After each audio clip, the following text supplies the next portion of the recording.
তিনি আর কবিতার লাইন আর মিলাইতে পারছেন না। নবীজির শানে তিনি নাত রচনা করতেছেন, চতুর্থ লাইন আর তিনি মিলাইতে পারতেছেন না।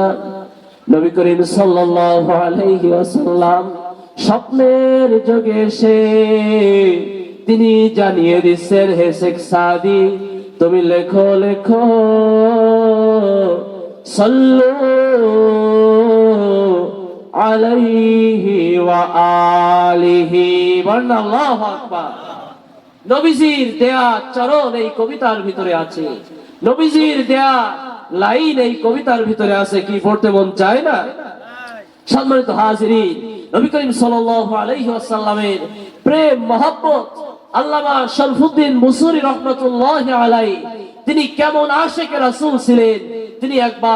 তিনি নবীজির শানে অনেক কবিতা রচনা করেছেন। একবার প্যারালাইসিস হয়ে গেল, পক্ষাঘাতে তিনার এক পাশ পড়ে গেল।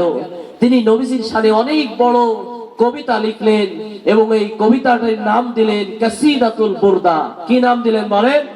কাসিদাতুল বুরদা। বুরদা শব্দের অর্থ হলো চাদর।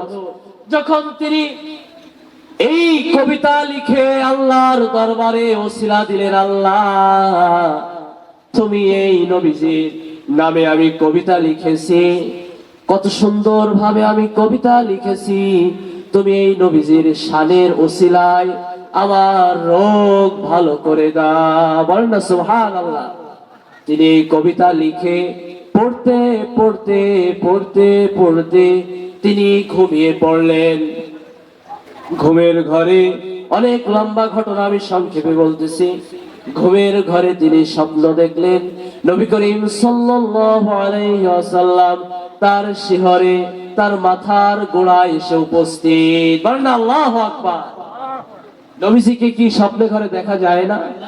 নবীজি বলেছেন, মান রাআ ফিল মানাম ফাকাদ রাআনি ফা ইন্নাশ শাইতানা লা ইয়াতামাসসালু বি। যে ব্যক্তি স্বপ্নের যোগে আমাকে দেখলো সে যেন আমাকেই দেখলো, শয়তান আমার চেহারা ধারণ করতে পারে না। আর যে আমাকে দেখলো ওই জাহান্নামের আগুন তার শরীর কোনদিন স্পর্শ করবে না। এই কবিতাগুলো যখন আমরা বলি তখন বলে এগুলো বলা বেদাত, অথচ হাজার হাজার লক্ষ লক্ষ আলেম দ্বারা এগুলো স্বীকৃতি, এইগুলো স্বীকৃত হয়ে গিয়েছে, এইগুলো একদম সত্য বাস্তব ঘটনা। নবী করিম সাল্লাল্লাহু আলাইহি ওয়াসাল্লাম তার মাথার গোড়ায়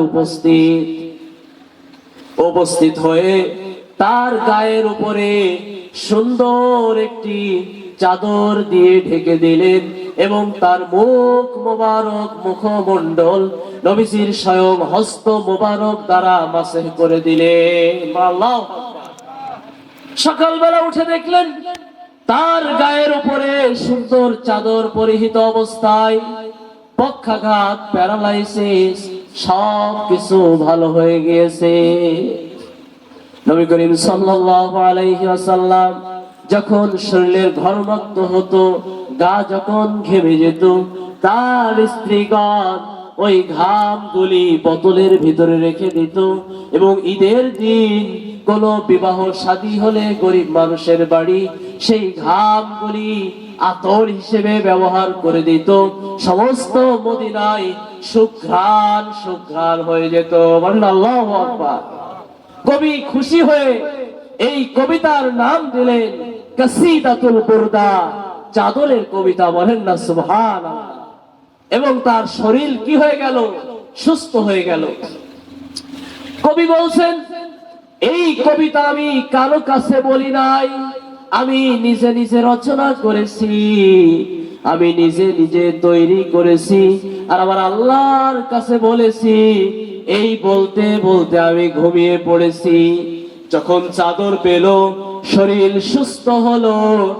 সকালবেলা ঘুম থেকে ঘরের বাহিরে যখন বের হলো, আল্লামা রাজা রহমাতুল্লাহি আলাইহি তিনি এসে বললেন, হে শরফুদ্দীন, তুমি ওই কবিতাটা আমাকে শোনাও, বলেন না আল্লাহু আকবার।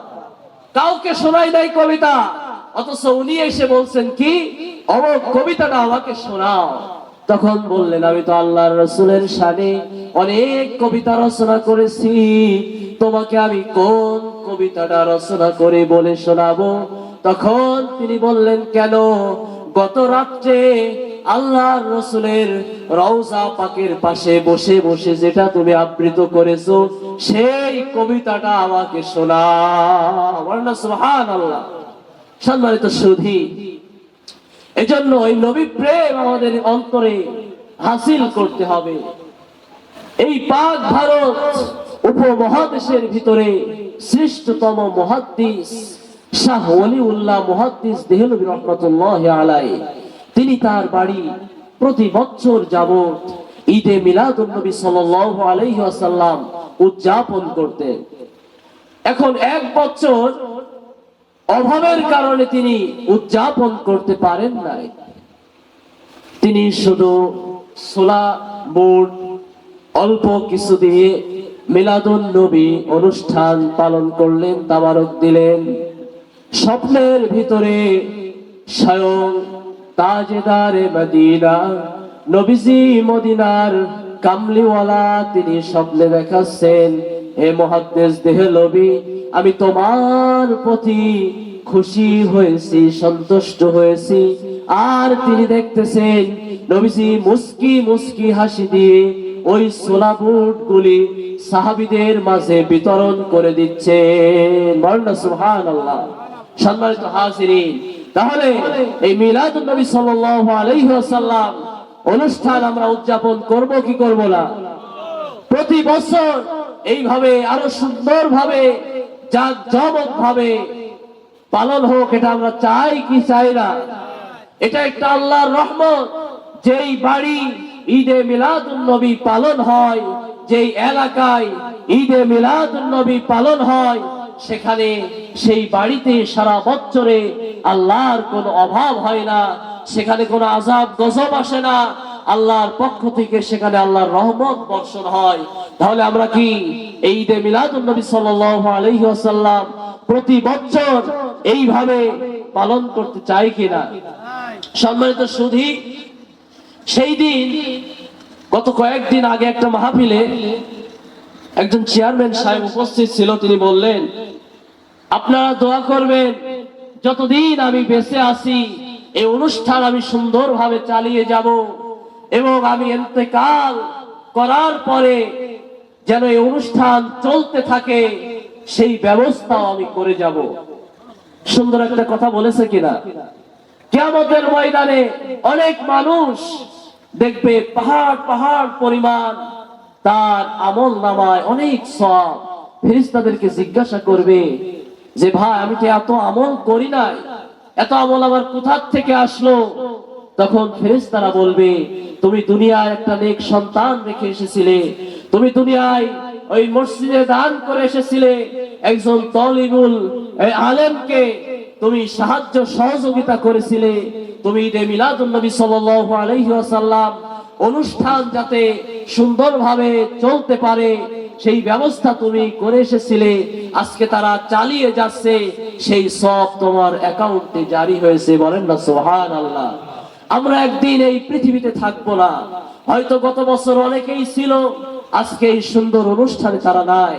আজকে আমরা আছি, আগামী বছর হয়তো আমরা অনেকেই থাকবো না, কিন্তু ঈদে মিলাদুন নবী সাল্লাল্লাহু আলাইহি ওয়াসাল্লাম যেন চলতে পারে, নবীজির মর্যাদা, নবীজির সিরাত মিলাদ সম্পর্কে যেন আলোচনা হতে পারে, তাবারক বিলাতন হতে পারে, এই ব্যবস্থা কি আমাদের করার দরকার আছে না? সম্মানিত সুধী, গত বছর আপনারা অনেকেই প্রায় সবাই আপনাদের পিতামাতার নামে অনেক স্বতঃস্ফূর্ত ভাবে কিছু দান সদকা করেছিলেন, সেই তারই বদলতে আজকে কোনো কষ্ট হয় নাই, সুন্দরভাবে সবকিছু উদযাপন করা সম্ভব হয়েছে।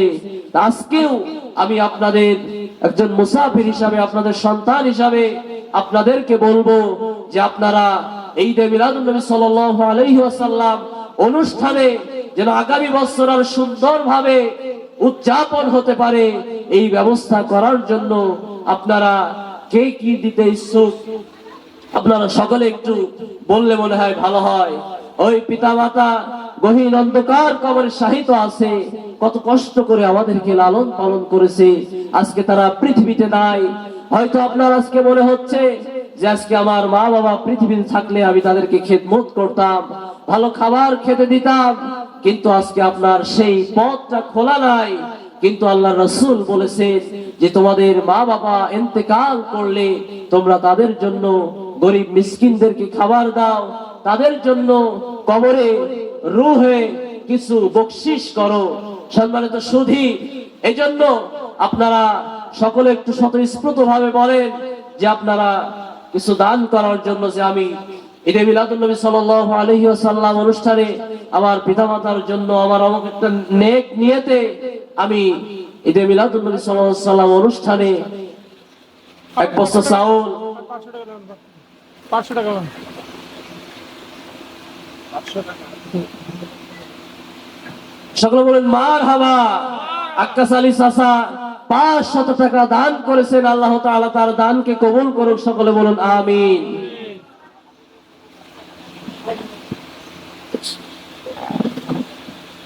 আর মারহাবা আমাদের হুজুর অত্র এলাকার শ্রদ্ধাভাজন মুরব্বী মুহতারাম কারি আমিরুল ইসলাম হুজুর, তিনি দান করেছেন 500 টাকা, বলেন না মারহাবা।